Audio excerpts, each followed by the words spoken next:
নগাঁও জিলাৰ ঢিঙৰ ৰজাবাৰীত এক শোকাবহ পৰিৱেশ, হৃদয় বিদাৰক ঘটনা।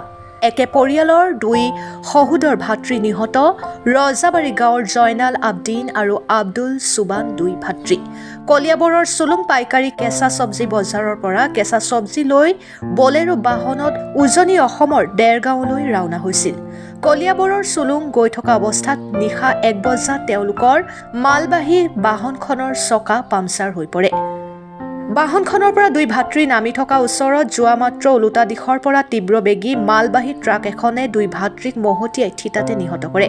দুই ভাতৃ ৰজাবাৰী গাঁৱৰ জয়নাল আবদিন আৰু আব্দুল সুবান। বৰ্তমান দুই ভাতৃৰ মৃতদেহ নগাঁও অসামৰিক চিকিৎসালয়ত আছে। মৰণোত্তৰ পৰীক্ষা কৰি মৃতদেহ পৰিয়ালৰ লোকক চমজাই দিব। জয়নাল আবদিন 3 কন্যা সন্তানৰ পিতৃ আৰু আব্দুল সুবান 1 কন্যা সন্তানৰ পিতৃ।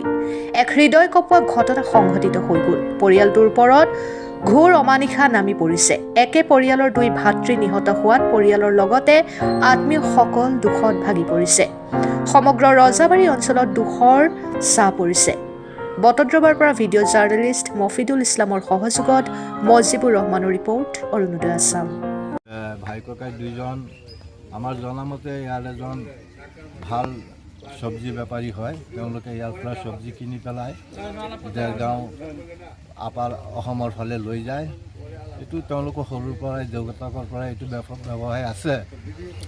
কিন্তু দুৰ্ঘটনাবশতঃ আজি তেওঁলোকে ঢিঙৰ মাল কিনি পেলাই তাত গাড়ীটো উঠোৱা নাই। চুলুঙৰ পৰা অলপ মাল লৈ পেলাই তেওঁলোক দেৰগাঁও অভিমুখে গৈ আছে।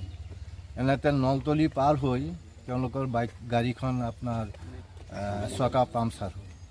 ভাই ককাই দুইজনে নামি পেলাই এজনে টৰ্চ ধৰি আছে আৰু এজনে মানে চকাটো খুলি বেলেগ চকা এটা লগাম বুলি মানে জেক লগাই আছে। তেনেতে এই বিপৰীত ফালৰ পৰা অহা গাড়ী এখনে খুন্দা মাৰি দুইজন ভাই ককাই তাতে মৃত্যু হ'ল। এইটো কথা মই ইয়াত আহি জানিব পাৰিম। তেওঁলোকৰ ঘৰৰ কোনো মানুহ নাই, মাকজনী আছে, তেওঁৰ লগত কথা ক'ব নোৱাৰি, তেওঁ অসুস্থ হৈ আছে।